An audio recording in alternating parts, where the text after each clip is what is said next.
টানা কয়েকদিনের বৃষ্টিতে ক্ষতিগ্রস্ত চাষিরা। ঘটনাটি উত্তর দিনাজপুর জেলার ইসলামপুর ব্লকের খবরগাঁও এলাকায়। জানা গেছে, আগামী শীতের মরশুমে ফুলের চাষ করেছিলেন ওই এলাকার বেশ কিছু চাষি।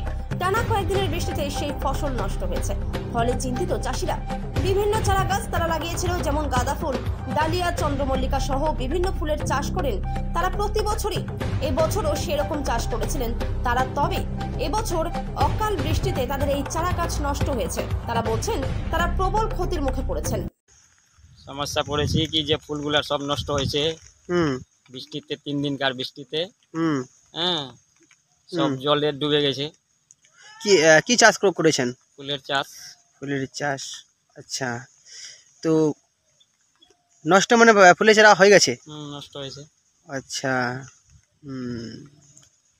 তো বলছি যে মানে কতগুলো লোকের যে আছে ক্ষতি হয়েছে? 50-60 জনের। আচ্ছা, তো 50-60 জনের যে আছে ক্ষতি হয়েছে। আচ্ছা, কি নাম তোমার? নাম জুলফিকার। জুলফিকার। গ্রামের নাম কি? আমবাড়ি খবরগাঁ। ঠিক। সমস্যায় পড়েছেন? বলেন না স্যার, আমাদের জমিতে পুরা ফুলের বাড়িতে জল লেগে গেছে, পুরা নষ্ট হয়ে গেছে। কদিন থেকে মানে জল যে আছে লাগিয়েছে?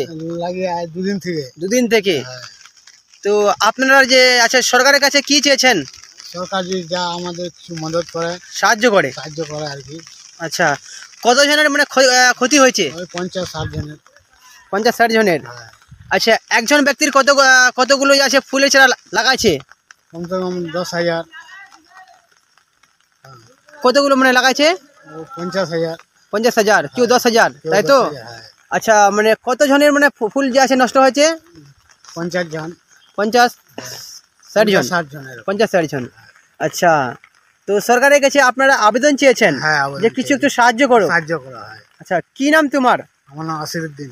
আচ্ছা, এই গ্রামের নাম কি? খবরগাঁ। খবরগাঁ কি? আমবাড়ি খবরগাঁও? আমবাড়ি খবরগাঁ।